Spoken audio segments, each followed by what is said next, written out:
اور کوئی نبی علیہ السلام کا ذکر کر دیتا تو یہ وہ عظیم صحابی ہیں جو سارا کا سارا مال تجارت دین اسلام کی راہ میں قربان کر دیتے۔ اس کے علاوہ ایک مرتبہ حضرت عبد الرحمن بارگاہ رسالت میں 4000 درہم لے کر حاضر ہوئے، عرض کیا حضور میرے پاس 8000 درہم تھے۔ یہاں تک کہ عالم یہ تھا نبی علیہ السلام کے رشتے کی پاسداری کا انہیں شوق ایسا تھا کہ فرماتے کہ میری نکاح میں 2 بیویاں ہیں، اگر آپ فرمائیں تو میں ایک کو طلاق دے دوں، آپ اس سے نکاح کر لیں۔ جو ان کی ترقی کا اور راز تھا اس کی طرف روشنی ڈالوں تاکہ جو بزنس مین حضرات ہیں، جو تاجرین ہیں، اس سے سبق حاصل کر سکیں۔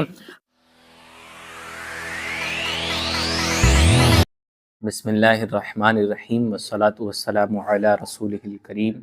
وعلی آلہ واصحابہ اجمعین۔ ان کے مولا کہ ان پہ کروڑوں درود، ان کے اصحاب و عطرت پہ لاکھوں سلام۔ جس مسلمان نے دیکھا انہیں ایک نظر، جس مسلمان نے دیکھا انہیں ایک نظر،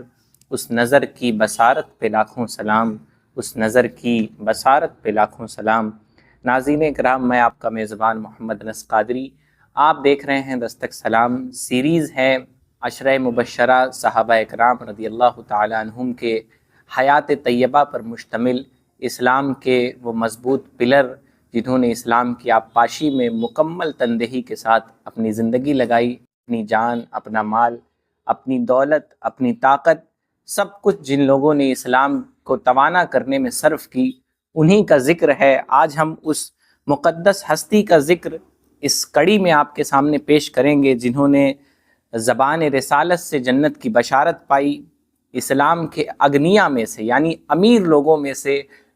ظاہری دولت والے لوگوں میں سے، چمکتا چہرہ جن کا ہے، جس نے اللہ کی راہ میں اپنی دولت کو پانی کی طرح بہایا، دولت جس کے دل کو کالا نہیں کر سکی، دنیا کی محبت سے جس کا دل پاک رہا، لاکھوں کروڑوں دولت ہونے کے باوجود نبی علیہ الصلاۃ والسلام کے ساتھ جو تمام غزوات میں شریک رہے، احد کی جنگ میں آپ نے 21 زخم کھانے کے باوجود آپ ایک شیر دل انسان کی طرح میدان جنگ میں ڈٹے رہے، آپ ایک کامیاب تاجر ہیں، ایک سخی دل مرد مجاہد ہیں، صحابہ کے درمیان آپ ایک عظیم منصب کے مالک ہیں۔ میری مراد حضرت عبد الرحمن بن عوف رضی اللہ تعالی عنہ سے ہے، جنہوں نے ایک ایسے کامیاب تاجر کی جب ان کا قافلہ آتا تو سارا مدینہ ان کے قافلے کی گرد سے اٹ جاتا، ان کی قافلے کی گرد اتنی ہوتی جن کے کئی اونٹوں پر جن کا مال تجارت لد کے آتا، اور جب مدینے میں انٹری آتا اور کوئی نبی علیہ السلام کا ذکر کر دیتا تو یہ وہ عظیم صحابی ہیں جو سارا کا سارا مال تجارت دین اسلام کی راہ میں قربان کر دیتے۔ آج ہم حضرت عبد الرحمن بن عوف رضی اللہ تعالیٰ عنہ کا ذکر جمیل آپ کے سامنے پیش کریں گے۔ آپ کا نام عبد الرحمن بن عوف ہے، جیسا آپ نے جانا، آپ کی کنیت ابو محمد ہے۔ نبی علیہ الصلاۃ والسلام کی زبان مبارک سے آپ نے جنت کی بشارت پائی اور ان 10 خوش نصیب صحابہ میں سے ہیں جنہیں نبی علیہ الصلاۃ والسلام نے خصوصی اعتبار سے دنیا میں ہی جنت کی بشارت عطا فرمائی۔ زمانے جاہلیت میں آپ کا نام یا تو عبد عمرو تھا یا تو عبد کعبہ۔ جب نبی علیہ الصلاۃ والسلام کے ذریعے آپ دین اسلام کے مقدس دامن میں داخل ہوئے تو نبی علیہ الصلاۃ والسلام نے عبد کعبہ یعنی کعبے کا بندہ یا عبد عمرو کے بندے سے آپ کا نام ہمیشہ کی خاطر بدل دیا، اور صرف نام ہی نہیں بدلا، پوری طرز زندگی میں انقلاب آ گیا۔ نبی علیہ الصلاۃ والسلام نے قیامت تک کے لیے آپ کے کردار کو بھی عبد الرحمن بنا دیا اور آپ کے نام کو بھی بدل کر عبد الرحمن رکھ دیا، اور ساری زندگی نام کی برکت آپ کے کردار میں نظر آتی رہی، آپ کی ذات میں نظر آتی رہی۔ آپ صاحب ہجرتین ہیں، یعنی 2 ہجرتوں کا شرف آپ کو حاصل ہے۔ یاد رکھیں، ہجرت اس مبارک سفر کو کہتے ہیں جب کفار اور باطل طاقتیں حق پر عمل کرنا کسی زمین پر مسلمانوں کے لیے مشکل کر دیں تو مسلمان اللہ کی رضا کے لیے وہ زمین چھوڑ کر کسی ایسی جگہ چلے جاتے ہیں جہاں انہیں دین اسلام کے اصولوں پر عمل کرنے کی آزادی ہو۔ ایسے سفر کو ہجرت کہتے ہیں۔ حضرت عبد الرحمن بن عوف رضی اللہ تعالیٰ نے 2 ہجرتیں فرمائی، ایک حبشہ کی طرف اور دوسری مدینہ کی طرف۔ آپ کو معلوم، جب مسلمان مدینہ ہجرت کر کے آئے تو جو لوگ پہلے سے مدینہ میں موجود تھے انہیں انصار صحابی کہتے ہیں، اور جو لوگ ہجرت کر کے آئے انہیں مہاجر صحابی کہتے ہیں۔ نبی علیہ الصلوۃ والسلام نے انصار و مہاجرین کے درمیان رشتہ اخوت قائم کر دیا تھا، یعنی ایک انصار مدنی صحابی کو ایک مکی صحابی کا بھائی بنا دیتے نبی علیہ الصلوۃ والسلام۔ نبی علیہ الصلوۃ والسلام نے اس مبارک رشتے میں حضرت عبد الرحمن بن عوف کا بھائی جسے بنایا، ان کا نام حضرت سعد بن ربی رضی اللہ تعالیٰ عنہ ہے۔ نبی علیہ الصلوۃ والسلام کے ساتھ آپ تمام غزوات جنگوں میں شریک رہے جو باطل قوتوں کے خلاف لڑی گئیں۔ آپ کا حلیہ مبارک کچھ یوں تھا، آپ کا قد لمبا، چہرہ خوبصورت، رنگ گورا مائل بس سرخی یعنی لال پنے کی طرف مائل، آپ کی ناک لمبی، انگلیاں بھاری، ہتھیلی گوشت سے بھری ہوئی اور اگلے 2 دانت ٹوٹے ہوئے،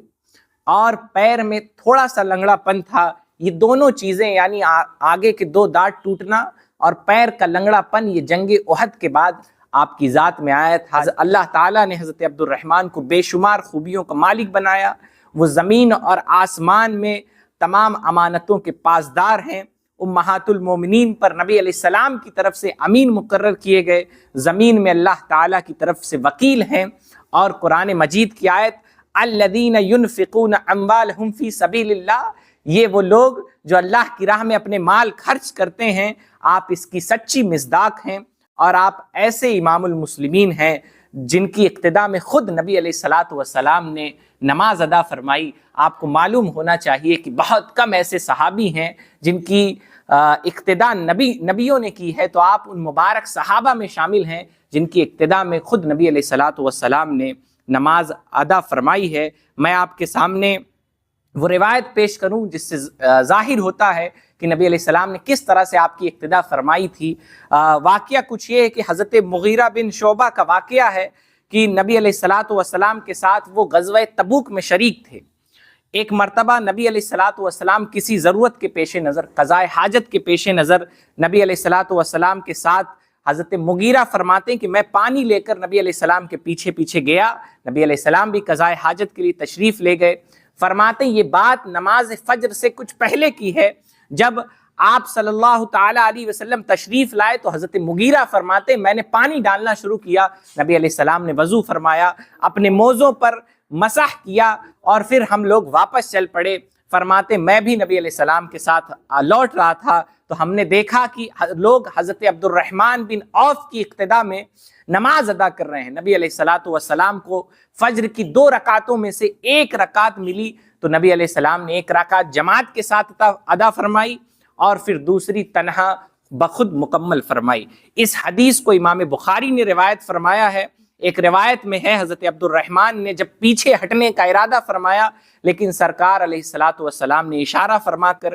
انہیں روک دیا، اور ایک روایت میں یہ بھی ہے کہ حضرت مغیرہ جو نبی علیہ الصلوۃ والسلام کے ساتھ تھے، جب انہوں نے چاہا کہ وہ عبد الرحمن بن عوف کو پیچھے ہٹا دے، نبی علیہ الصلوۃ والسلام نے انہیں ایسا کرنے سے روک دیا۔ اور اس روایت کو حضرت امام شافعی نے اپنی مسند میں بھی روایت کیا ہے۔ ایک روایت میں یہاں تک ہے کہ نبی علیہ الصلوۃ والسلام نے حضرت عبد الرحمن کے پیچھے نماز ادا کی اور اس کو پورا جو بقیہ نماز تھی وہ خود سے ادا کی، اور اس کے بعد فرمایا کوئی بھی نبی اس کے بعد ہی وصال کرتا ہے جب وہ اپنی امت کے صالح انسان کے پیچھے یعنی نیک انسان کے پیچھے نماز ادا کر لے۔ اس حدیث کو صاحب صفوہ نے روایت کیا، الریاض النظرہ کے اندر یہ روایت موجود ہے۔ تو آپ ان خوش نصیب صحابہ اکرام میں سے ہیں، ان چند بہت قلیل التعداد صحابہ اکرام ہیں جن کے پیچھے نبی علیہ الصلوۃ والسلام نے نماز ادا فرمائی، اور خلیفہ اول حضرت ابوبکر صدیق رضی اللہ تعالیٰ عنہ کو بھی یہ شرف حاصل کہ نبی علیہ السلام نے خود ان کو حکم فرمایا۔ یہ تو کہہ سکتے ہیں کہ مشیت الہی اتفاق کہ حضرت عبد الرحمن بن عوف صحابہ اکرام نے چاہا کہ وہ وقت پہ نماز ادا کر لیں، اس لیے وہ حضرت عبد الرحمن بن عوف کے پیچھے نماز ادا کرنے لگے، پھر نبی علیہ السلام اس میں شامل ہو گئے، لیکن خلیفہ اول حضرت ابوبکر صدیق رضی اللہ تعالیٰ عنہ کو یہ شرف و اعجاز حاصل کہ نبی علیہ السلام کے حکم سے انہوں نے نبی علیہ السلام کی ظاہری زندگی میں 17 وقت کی نمازوں میں امامت فرمائی۔ بہرحال نبی علیہ الصلوۃ والسلام نے حضرت عبد الرحمن بن عوف کو جبل حرا پر حضرت ابو بکر، حضرت عثمان اور طلحہ اور زبیر اور سعد رضی اللہ تعالی عنہم کے ساتھ شہادت کی بشارت بھی عطا فرمائی۔ اس کے علاوہ ایک مرتبہ حضرت عبد الرحمن بارگاہ رسالت میں 4000 درہم لے کر حاضر ہوئے۔ عرض کیا حضور میرے پاس 8000 درہم تھے، میں 4000 آپ کی بارگاہ میں لے کر حاضر ہوں اور 4000 میں اپنے اہل و عیال کے لیے چھوڑ آیا ہوں۔ نبی علیہ الصلوۃ والسلام نے اپنے غلام کی سخاوت پر دعا کے لیے اپنے ہاتھ اٹھائے اور فرمایا اللہ تعالیٰ اس میں بھی برکت فرمائے جو تم نے گھر پر رکھ چھوڑے ہیں، اور اس میں بھی برکت عطا فرمائے جو تم راہ خدا میں خرچ کر رہے ہو۔ اللہ تعالیٰ نے آپ کی اس عمل کی تعریف میں قرآن مجید کی آیت نازل فرمائی الذین ينفقون اموالہم، شروع میں ہم نے جس کا ذکر کیا الی آخر، یہ سورہ بقرہ کی آیت نمبر 262 ہے۔ بہرحال حضرت عبد الرحمن رضی اللہ تعالیٰ عنہ کوئی معمولی تاجر نہیں تھے، کوئی معمولی امیر زادے نہیں تھے۔ حضرت عبد الرحمن بن عوف رضی اللہ تعالیٰ عنہ کی دولت مندی کا واقعہ یہ تھا کہ قدرت نے آپ پر نہ ختم ہونے والا خزانہ آپ کی ذات کے لیے کھول دیا تھا، اور بڑے بڑے تاجر بچشم حیرت آپ کی دولت اور سامان تجارت کو دیکھ کر انگشت بدندہ ہو جاتے کہ حضرت عبد الرحمن بن عوف رضی اللہ تعالیٰ عنہ کو اللہ تعالیٰ نے کیسی فراوانی ودیعت فرمائی ہے، کیسی فراوانی عطا فرمائی ہے۔ بہرحال نبی علیہ الصلوۃ والسلام نے ہجرت کے بعد رشتہ اخوت قائم فرمایا تھا۔ دنیا میں ایسی مثال نہیں ملتی، دنیا میں شاید کوئی سگا بھائی بھی ہو تو اپنے بھائی کے لیے اتنی ایثار و قربانی نہ کرے، کوئی سگا رشتہ دار ہو، سگے ماں باپ بھی ہوں تو شاید اتنی قربانی نہ کریں جو قربانی نبی علیہ الصلوۃ والسلام کے قائم کردہ رشتے کی پاسداری میں، نبی علیہ السلام کے قائم کیے ہوئے رشتے کو نبھانے کے لیے صحابہ کرام نے فرمائی۔ تاریخ میں ایسی مثال نہیں ملتی۔ حضرت عبد الرحمن بن عوف رضی اللہ تعالیٰ عنہ کی دولت کے پیچھے کا راز بھی یہی تھا کہ حضرت عبد الرحمن مکے کے امیر لوگوں میں شامل تھے، لیکن جب ہجرت فرمائی تاریخ شاہد ہے کہ باطل قوتوں نے دین اسلام کے ماننے والوں پہ کیسے کیسے مظالم ڈھائے، دین اسلام کے ماننے والوں کو کیسے کیسے ظلم کا سامنا کرنا پڑا، اور اس کی وجہ صرف ایک تھی کہ وہ حق گو تھے، حق کہنے والے تھے، اور یہ باطل طاقتیں حق سننا پسند نہیں کرتی تھی۔ حضرت عبد الرحمن بن عوف بھی تمام صحابہ کی طرح اپنا سارا مال و اسباب مکہ میں چھوڑ کر مدینہ شریف تشریف لائے، اور نبی علیہ الصلوۃ والسلام نے حضرت سعد کے ساتھ آپ کا رشتہ اخوت قائم فرمایا۔ عالم یہ تھا کہ جو انصار صحابی ہوتے وہ اپنی آدھی گرہستی یعنی گھر کا سامان وہ مہاجر صحابہ کو، یعنی ہجرت کر کے جو صحابہ مکہ سے تشریف لائے تھے انہیں دے دیتے، یہاں تک کہ عالم یہ تھا نبی علیہ السلام کے رشتے کی پاسداری کا انہیں شوق ایسا تھا کہ فرماتے کہ میری نکاح میں 2 بیویاں ہیں، اگر آپ فرمائیں تو میں ایک کو طلاق دے دوں، آپ اس سے نکاح کر لیں۔ کائنات کی کوئی تاریخ ایسی مثال نہیں پیش کر سکتی۔ حضرت عبد الرحمن بن عوف رضی اللہ تعالیٰ عنہ بھی جب اپنا مال و اسباب چھوڑ کر تشریف لائے تو حضرت سعد نے عبد الرحمن رضی اللہ تعالیٰ عنہ سے فرمایا میرے بھائی، میں مدینہ شریف کے رہنے والوں میں مال و دولت میں سب سے بڑھ کر ہوں، لہٰذا تم میرے مال سے آدھا پیسہ لے لو، آدھا روپیہ پیسہ مال تجارت تم رکھ لو، میرے نکاح میں 2 عورتیں ہیں، جو تم کو پسند آئے تم بتاؤ، میں اسے طلاق دے دیتا ہوں، تم اس سے نکاح کر لینا۔ حضرت عبد الرحمن کے جذبہ دروں پر قربان جائیے، آپ نے جواب دیا بارک اللہ لک فی اہلک و مالک دلونی علی السوق، اللہ آپ کے اہل و عیال اور مال میں خوب برکت دے، بس آپ مجھ پر اتنا احسان کیجئے کہ مجھے بازار کا راستہ دکھا دیجئے۔ حضرت عبد الرحمن رضی اللہ تعالیٰ عنہ کا کہنا تھا کہ حضرت سعد نے آپ کی مکمل رہنمائی فرمائی اور ان کی حیات کا دھارا بہ نکلا۔ یہ وہ مسلمان تھے جو مسلمانوں کا ہاتھ پکڑ کر ان کی مدد کرتے تھے، یہ وہ مسلمان تھے جو مسلمانوں کی حوصلہ افزائی کرتے تھے۔ آج ہمارا معاملہ کیا ہے؟ سگا بھائی ہو تو شاید ہم اس کی بھی مدد نہ کریں، لیکن صحابہ اکرام جن کے بارے میں نبی علیہ السلام نے فرمایا میرے صحابہ تاروں کی مثل ہیں، ان میں سے کسی کی بھی پیروی کرو تم ہدایت پا جاؤ گے۔ آج ضرورت ہے کہ ہم خود کو دوبارہ اس دور تابناک سے جوڑیں، اس درخشندہ دور سے جوڑیں، اور خود میں یہ جذبہ پیدا کریں کہ ہر مسلمان جو ایمانی طور پہ ہمارا بھائی ہے ہم اس کی مدد کے لیے ہر لحاظ سے تیار رہیں تاکہ وہ دنیاوی اعتبار سے سمپن ہو سکے، دنیاوی اعتبار سے اپنے پیروں پر کھڑا ہو سکے۔ تو صحابہ اکرام نے جب ہجرت کر کے صحابہ مدینہ تشریف لائے تو اہل مدینہ جو صحابی تھے ان سب نے مکہ کے ہجرت والے صحابیوں کی خوب مدد فرمائی، اور اسی کی بدولت حضرت عبد الرحمن بن عوف رضی اللہ تعالیٰ عنہ، اسی خلوص اور محبت کی بدولت آپ اتنے بڑے تاجر بنے اور مالداروں میں شامل ہوئے۔ بہرحال نبی علیہ الصلوۃ والسلام کی ظاہری حیات میں ہی حضرت عبد الرحمن بن عوف رضی اللہ تعالیٰ عنہ کا جو تجارتی قافلہ تھا وہ بڑی عروج کو پہنچ چکا تھا۔ اس کے مدد کرنے کے علاوہ بھی جو حضرت عبد الرحمن بن عوف رضی اللہ تعالیٰ عنہ کے تجارت کے پیچھے راز تھے وہ کچھ یوں تھے، اور وہ تاجروں کے لیے بہترین نمونہ ہے، وہ بزنس مینوں کے لیے بہترین نمونہ ہے۔ نبی علیہ السلام کی حدیث میں نے بتائی کہ میرے صحابہ کی اقتدا کسی کی بھی کر لو تم ہدایت پہنچ جاؤ گے۔ صحابہ اکرام کی حیات میں غریبوں کے لیے بھی نمونہ ہے، اگر کوئی غریب ہو ظاہری طور پہ مال و اسباب نہ ہو تو پھر وہ حضرت علی رضی اللہ تعالیٰ عنہ کی حیات پڑھے، اگر کوئی امیر ہو تو عثمان غنی کی پڑھے، حضرت عبد الرحمن بن عوف رضی اللہ تعالیٰ عنہما کی پڑھے۔ صحابہ اکرام کی زندگی میں پیسہ دولت سب کچھ تھا، وہ صحابہ بھی تھے جن کے پاس پیسہ تھا، وہ بھی تھے جن کے پاس نان شبینہ جن کو میسر نہ تھی، جن کے پاس رات کو کھانے کے لیے روٹی نہ تھی۔ آپ آگے جب دیگر صحابہ اکرام کا تذکرہ سنیں گے تو آپ جانیں گے کہ اپنے وقت کے جرنیل صحابہ کمانڈر ان چیف بھی تھے، لیکن ان کے پاس کھانے کو سوکھی روٹیاں تھی، لیکن وہ دین اسلام پہ مضبوطی کے ساتھ قائم تھے۔ تو بہرحال جو ان کی ترقی کا اور راز تھا اس کی طرف روشنی ڈالوں تاکہ جو بزنس مین حضرات ہیں، جو تاجرین ہیں، اس سے سبق حاصل کر سکیں۔ آپ نے فرمایا آپ کی ترقی کا راز یہ تھا کہ آپ ایک طرف اپنی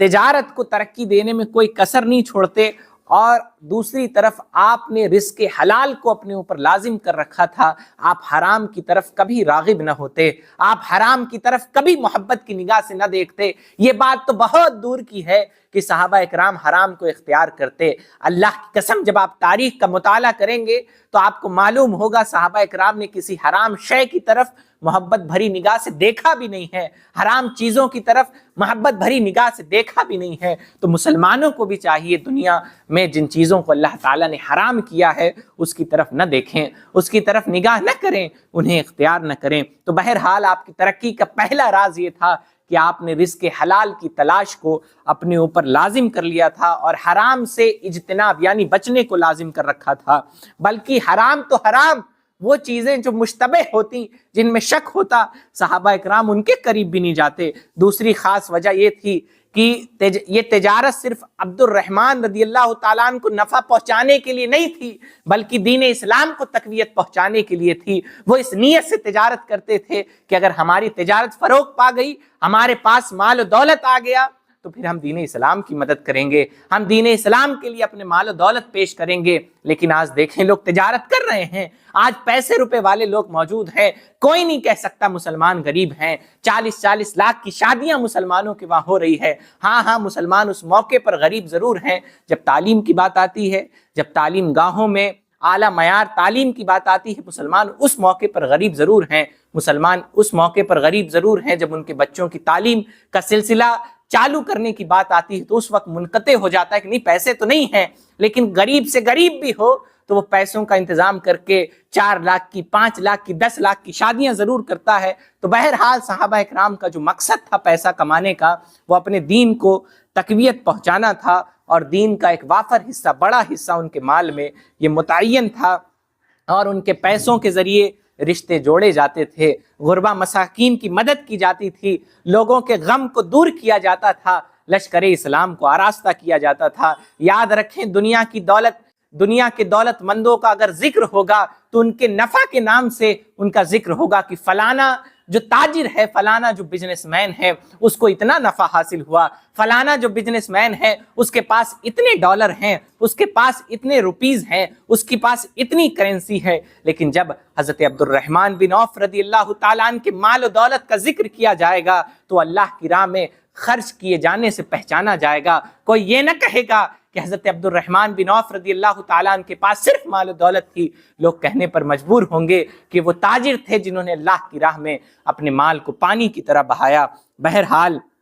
آپ کا مال اس طرح طیب و طاہر ہوتا کہ آپ نے لشکر اسلام کے لیے ایک موقع پر 500 گھوڑے عطا کیے، دوسرے دن 1500 اونٹ عطا کیے، اور اپنی وصال کے وقت آپ نے 50,000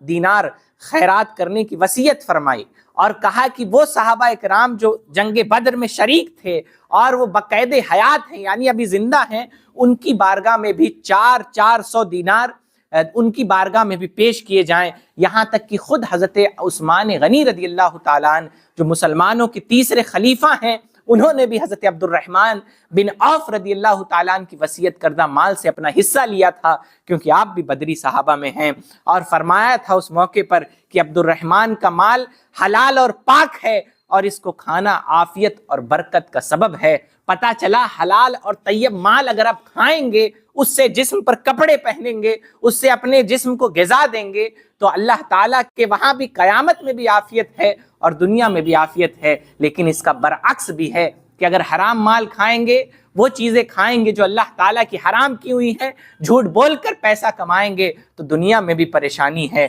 آخرت میں بھی پریشانی ہے، یہاں بھی مصیبت ہے، وہاں بھی مصیبت ہے۔ بہرحال مختلف روایتیں ہیں۔ حضرت عبد الرحمن بن عوف رضی اللہ تعالیٰ عنہ کے لیے ایک موقع پر حضرت جبریل علیہ السلام بھی نازل ہوئے اللہ کے رسول علیہ السلام کی بارگاہ میں، اور فرمایا حضور علیہ السلام آپ کا رب آپ کو سلام کہتا ہے اور فرماتا ہے کہ آپ عبد الرحمن کو خدا کا سلام کہہ دیں اور انہیں جنت کی بشارت دے دیں۔ حضرت عمر بن خطاب رضی اللہ تعالیٰ نے ارشاد فرماتے ہیں، میں نے ایک دن نبی علیہ السلام کو حضرت فاطمہ کے گھر دیکھا، یہ ایک عجیب منظر تھا۔ حضرت امام حسن و حسین بھوک سے پیچ و تاب کھا رہے تھے، بظاہر طور پہ وہ بھوکے تھے، بھوک کی شدت سے آپ حضرات رو رہے تھے رضی اللہ تعالیٰ عنہما۔ نبی علیہ السلام نے فرمایا، ہمارے ساتھ کون بھلائی کرے گا؟ دنیا کی ایسی مثال پیش کر سکتی ہے جس کے پیچھے 1,24,000 صحابہ اکرام ہوں، جس کے ساتھ ایسے جانثار صحابہ ہوں جو ان پر جان مال سب کچھ قربان کر دیں، لیکن نبی علیہ السلام نے کبھی مال کو اکٹھا نہیں کیا، کبھی پونجی کو اکٹھا نہیں کیا، کبھی مال و دولت کی طلب نہ لگائی، کبھی دنیا کے ظاہری اسباب کو اختیار نہ فرمایا۔ نبی علیہ السلام، یہ اس شخص کی بات ہو رہی ہے جس کے کلمہ پڑھنے والے آج دنیا کے ہر کونے میں موجود ہیں، جس پر جان نثار کرنے والے، جس مبارک ذات پر لوگ آج جان دینے کو تیار ہیں، اس ذات کی بات ہو رہی ہے کہ وہ اپنی بیٹی کے گھر موجود ہے، چھوٹے چھوٹے نواسے ہیں، بھوک سے بظاہر طور پر رو رہے ہیں لیکن کھانے کو روٹی نہیں ہے۔ نبی علیہ السلام نے فرمایا، ہمارے ساتھ کون بھلائی کرے گا؟ اتنے میں دیکھا حضرت عبد الرحمن بن عوف ایک بڑے پیالے میں ایک خاص قسم کا کھانا جسے حسیس کہتے ہیں اور روٹیاں وغیرہ لے کر چلے آ رہے ہیں۔ نبی علیہ السلام نے فرمایا، اللہ تعالیٰ نے تمہارے دنیاوی معاملات میں کفایت فرما دی، رہی آخرت تو اس کے لیے میں تمہاری ضمانت دیتا ہوں۔ آپ سوچیں کہ ایسی کفایت اللہ تعالیٰ نے فرمائی کہ حضرت عبد الرحمن بن عوف رضی اللہ تعالیٰ عنہ کی دولت کا ذکر آپ پیچھے سن چکے، اور رہی آخرت کی بات تو جس کی ضمانت خود نبی آخر الزماں صلی اللہ تعالیٰ علیہ وآلہ وسلم لے لیں، پھر اس کی آخرت کے وارے نیارے ہیں، پھر اس کے کیا کہنے۔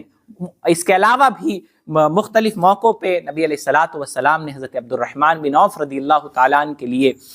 دعائیں فرمائی ہے۔ ایک آپ کی ایمان کی مضبوطی کے تعلق سے روایت ہے، حضرت عبداللہ بن عبداللہ سے روایت کی، ایک دن نبی علیہ السلام نے ایک جماعت پر عطا و بخشش کا دروازہ کھولا، اور اس گروہ کے تمام افراد کو نبی علیہ السلام نے کچھ نہ کچھ مال عطا فرمایا، کچھ نہ کچھ عطا دیا، لیکن حضرت عبد الرحمن بن عوف رضی اللہ تعالیٰ عنہ کو کچھ عطا نہیں فرمایا۔ وہ روتے ہوئے لوٹنے لگے، بڑے پریشان۔ راستے میں حضرت عمر رضی اللہ تعالیٰ عنہ سے ملاقات ہوئی، فرمایا کیوں رو رہے ہو؟ رونے کی وجہ کیا ہے؟ فرمایا آج نبی علیہ السلام نے سب پہ رحمت فرمائی، سب کو عطا فرمایا، مجھے عطا نہیں فرمایا، شاید نبی علیہ السلام مجھ سے ناراض ہیں۔ حضرت عمر رضی اللہ تعالیٰ عنہ نے آپ کا قصہ غم جا کے نبی علیہ السلام کی بارگاہ میں پیش کیا۔ نبی علیہ السلام نے فرمایا، لوگوں کو دینے کا مقصد ان کا دل اسلام کی طرف مائل کرنا تھا۔ عبد الرحمن بن عوف کا دل تو پہلے سے مائل ہے، نبی علیہ السلام کے کلام کا یہ مفہوم ہے۔ تو حضرت عبد الرحمن بن عوف رضی اللہ تعالیٰ عنہ ان مبارک صحابہ میں سے ہیں جنہوں نے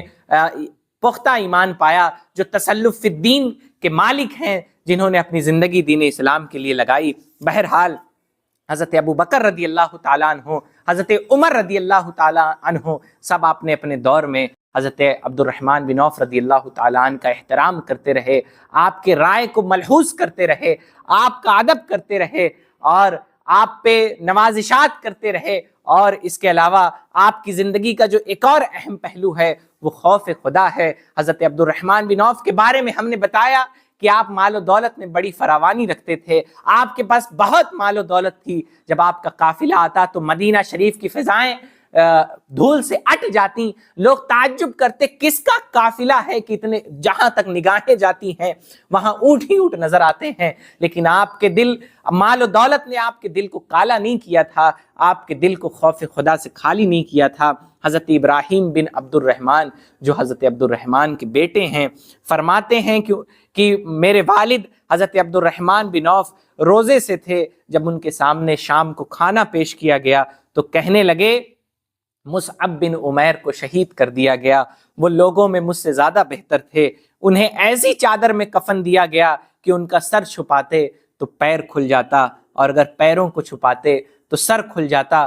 اور اس کے علاوہ راوی کا خیال ہے کہ انہوں نے حضرت حمزہ کے بارے میں بھی یہی بات فرمائی کہ حضرت حمزہ بھی مجھ سے بہتر تھے جنہیں شہید کیا گیا۔ پھر فرماتے ہیں کہ میرے لیے دنیا کشادہ کر دی گئی، اللہ تعالیٰ نے مجھے بہت مال و دولت سے نوازا، کہیں ایسا تو نہیں کہ میری نیکیوں کا بدلہ اللہ تعالیٰ دنیا میں ہی عطا فرما رہا ہے۔ حضرت ابراہیم جو حضرت عبد الرحمن بن عوف کے بیٹے ہیں، ایسا نہیں کہ حضرت عبد الرحمن کے پاس مال و دولت نہیں ہے کہ کفن خریدنے کا پیسہ نہ ہو، لیکن وہ اس بات سے پریشان ہیں کہ ایسا نہ ہو کہ میں نے صحیح سے مال اللہ کی راہ میں خرچ نہ کیا ہو اور رب مجھ سے ناراض ہو جائے۔ بہرحال حضرت ابراہیم فرماتے ہیں آپ اللہ کے خوف سے رونے لگے، اور اس کے بعد آپ نے کھانا جو آپ کے سامنے پیش کیا گیا تھا، آپ نے اس کھانے کو ترک فرما دیا، چھوڑ دیا۔ آپ کے وصال پرملال کے موقع پر بھی یہی روایت، یہی رقت قلبی کا واقعہ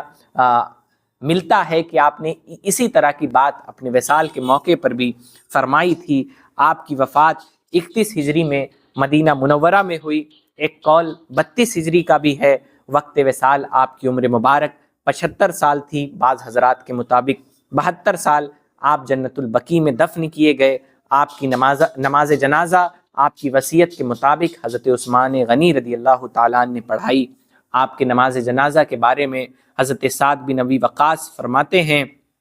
کہ عبد الرحمن بن عوف کے جنازے میں چلتے ہوئے ہم فرماتے آہ علم و تقوی کا پہاڑ چل پڑا، جو مال و دولت ہونے کے بعد، دنیاوی عیش و آرام ہونے کے باوجود جنہوں نے تقوی اختیار کیا، جنہوں نے اللہ کا خوف اختیار کیا۔ حضرت عبد الرحمن بن حمید سے روایت کہ آپ کے وصال کے وقت ام المومنین سیدتنا عائشہ صدیقہ رضی اللہ تعالی عنہا نے آپ کے پاس قاصد بھیجا، ایک پیغام لے کے ایک شخص کو بھیجا اور کہا کہ آپ کو اجازت ہے، آپ چاہیں تو نبی علیہ الصلوۃ والسلام اور آپ کے دونوں ساتھی یعنی حضرت عمر رضی اللہ تعالیٰ عنہ اور حضرت ابو بکر رضی اللہ تعالیٰ عنہ کے قریب آرام فرمائیں۔ اس پر حضرت عبد الرحمن رضی اللہ تعالیٰ عنہ نے عرض کیا اے ام المومنین، میں آپ پر آپ کا گھر تنگ نہیں کرنا چاہتا، میں اپنے دوست عثمان بن مظعون کے ساتھ رہوں گا جیسا کہ ان سے میرا وعدہ ہے۔ حضرت عبد الرحمن اور حضرت عثمان بن مظعون رضی اللہ تعالیٰ عنہما کی قبر مبارک